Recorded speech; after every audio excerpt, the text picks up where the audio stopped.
I'm Vanessa Bear. I live in Brooklyn, New York, and I'm 10 years old. And I have OCD. When people say, oh, I'm so OCD, it's really not what they think it is. When I was little, no one really suspected that I had OCD, and then when I turned 12, the OCD kind of just like took off. Whenever I looked at a clock, I had to do a certain thing where I had to repeat the time and the date and the year. And then I had to do a thing with my hands, and then I had to blink a certain amount of times. I could only wear certain clothes, and if I wore another shirt or another pants, it would just say something bad would happen to like my family or friends. When OCD first started bothering me, I got really scared of catching sicknesses and getting poisoned. There were 2 bottles, and they were both on trees, and I got afraid that it was poison in the bottle, and I just avoided the trees. One day, I sat by the fence for 2 hours and cried. My mom sat down on the street with me, and I was crying hysterically and yelling at her, and she got so mad at me. I would have to like leave school early sometimes, and I'd just not go to school at all, or like call my parents up in the middle of the day, and I was just being in a panic all the time. My therapist showed me a picture of an island, and my island was like invisible, and OCD's island was like the world. And every time you fought against your fears, your island gets bigger and OCD's island gets smaller. My therapist came to my house, and she took a leaf and she had me touch it. She took a berry and she had me touch it. She took some dirt and she had me touch it. And I worked up to like touching the tree, putting my cheek on the tree, and then hugging the tree. I can do all of those things right now, which is quite an accomplishment. I used to have to cover up all 3 of these clocks, and I couldn't look at my phone clock or this clock or any clock, but now I can stand here with 4 clocks and be fine.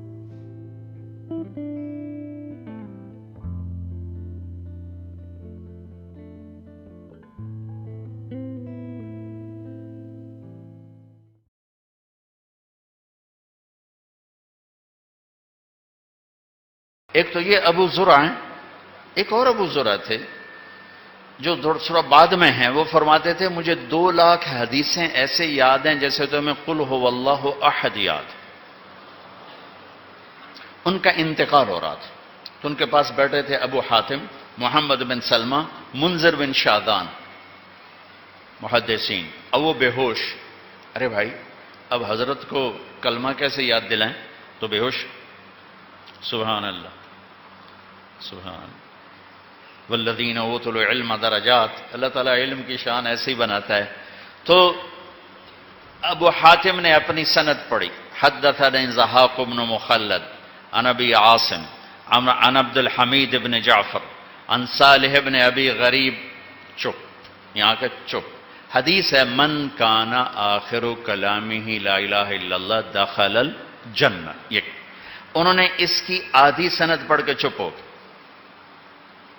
Mohammad बिन सलमा शुरू हुए, हद्दसनी बुंदार अन अबी आसिम अन अब्दुल हमीद इब्न जाफर अन सालिह इब्न अबी गरीब, और चुप हो गए। कानों में आवाज गई। बेहोश हैं, लाशऊर जिंदा होता है, होश में होता है, शऊर बेहोश होता है। कानों में आवाज गई, सारी जिंदगी अल्लाह के रसूल की बात सुनाई पढ़ाई, तो बेहोशी में फरमाया, हद्दथनी अबू आसिम, एक सनद ऊपर, अन अब्दुल हमीद इब्न जाफर अन सालिह इब्न अबी गरीब। वो 2 यहां रुक गए थे, ये आगे चले।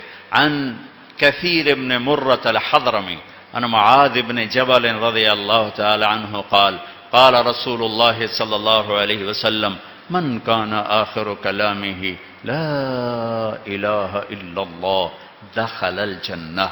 और जान निकल गई।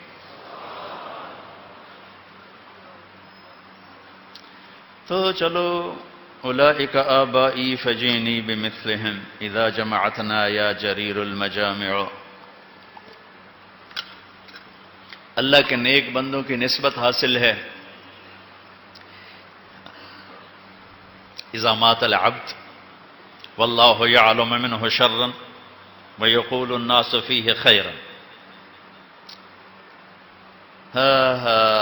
मौलाना साहब फौत हो गए, हाजी साहब फौत हो गए, तबलीगी साहब फौत हो गए, मुफस्सिर साहब फौत हो गए, तहज्जुद गुजार फौत हो गए। अल्लाह जानता है कि काम नंबर 2 है, लेकिन लोग कहते हैं हजरत तबलीग वाले, हज वाले, जिक्र वाले, उम्र वाले, खानका वाले, पता नहीं क्या क्या नेक निस्बतों से याद करते हैं। तो जब वो पेश होता है तो अल्लाह ताला फरमाते हैं मुझे तो पता है तू गलत आदमी है, लेकिन कद कबिल तो शहादत इबादी ले अब्दी वाफ़ौ तो अन इल्मी। मैं अपने इल्म के फैसला नहीं करता, मेरे बंदे तुझे अच्छा कह रहे हैं, चल जा चल। तो बच्चों, दुआ करो अल्लाह इस निस्बत से हमें महरूम न करे, इसी पर चलते रहें, इसी पर जहां जिंदगी की शाम हो मिट्टी की चादर ओढ़ के सो जाएं। तो क्या पता जब अल्लाह ताला इल्म वालों को बुलाएगा तो हमारा भी कहीं नाम आ जाएगा। ये फख्र तो हासिल है, भले हैं या बुरे हैं, 2-4 कदम हम भी तेरे साथ चले हैं। I'm on the job hunt, so I've been looking over my resume, and it's making me think about all of the jobs I've had in the past, mostly in the dreaded customer service. Anyone who works with the public knows that the public is crazy. So here are my top 5 weirdest customer service interactions. Number 1. My second job ever, worked in a Blockbuster Video right after high school. One day, this woman came in and wanted to return this tape and get a refund. Yes, I said tape. I'm old. Did you say old? Quiet you. Anyway, this woman said she wanted a refund for the tape. I asked her, what's wrong with it? She said, it's the wrong movie. Oh, is it the wrong tape in the box? No, it says it's the movie Random Hearts. But when I watched it, I don't think there were the right people in the movie. I was obviously confused by this and said, was it that you thought an actor was in the movie and it turns out they weren't? She said, no, it's not that. It looked like Harrison Ford in the movie, but she kind of leaned in conspiratorially. I don't think it's actually Harrison Ford. She then confided in me that she had heard that sometimes people will reshoot popular movies and make fake versions of them and then sell them. I have heard this as well. However, I don't know if it's 100% true, and even if it is, those are not the copies of the movie you'd be renting in a Blockbuster Video. This woman was 100% convinced that someone had shot the entire movie Random Hearts with lookalikes, possibly aliens. When I told her I was really sorry, but there was no way for me to give her a refund, she sighed and said, well, I still think that someone should tell Harrison Ford about this. Do you have his address?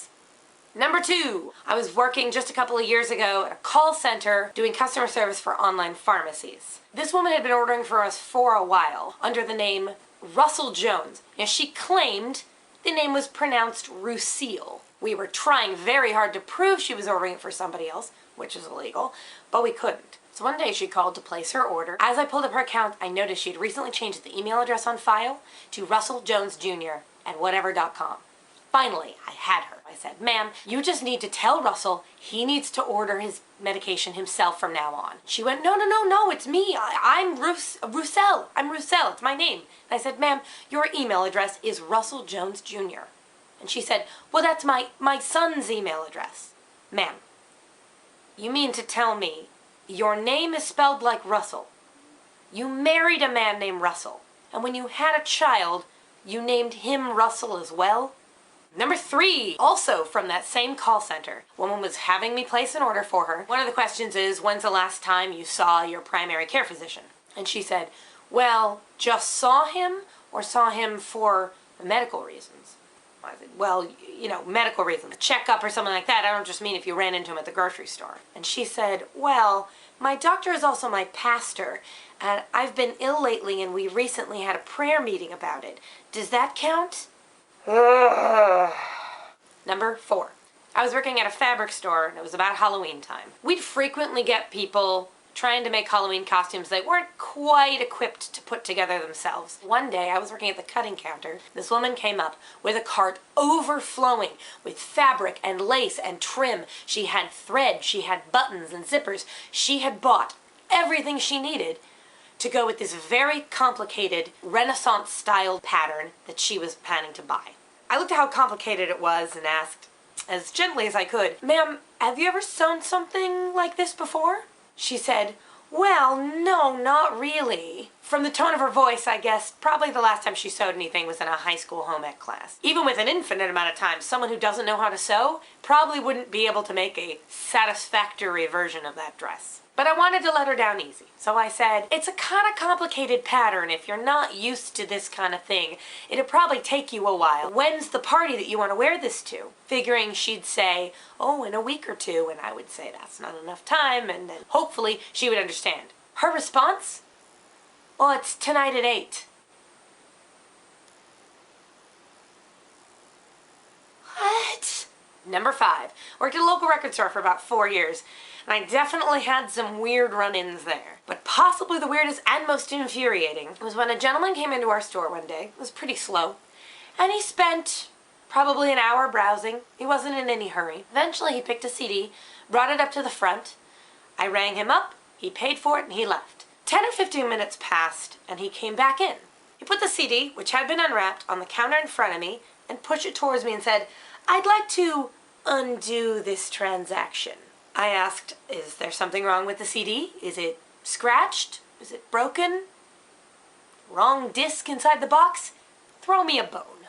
His response was, "Well, since the album was $20, which is kind of expensive, I assumed that it would have lyrics in the booklet. But there are no lyrics in the booklet, so I don't want it." I tried to explain to him that CDs vary in price for a number of reasons. Unfortunately, whether or not there are lyrics in the booklet is not one of these factors. I explained this to him, and he responded with utter disbelief. I further went on to tell him, in the future, if it really mattered to him whether or not a CD had lyrics in the booklet, all he had to do was ask one of us, and we could look it up online.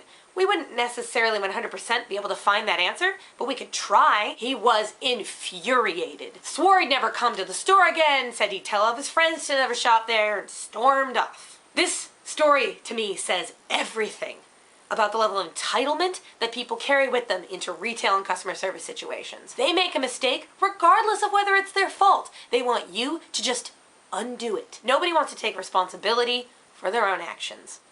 Actually, that kind of says a lot about the world in general, doesn't it?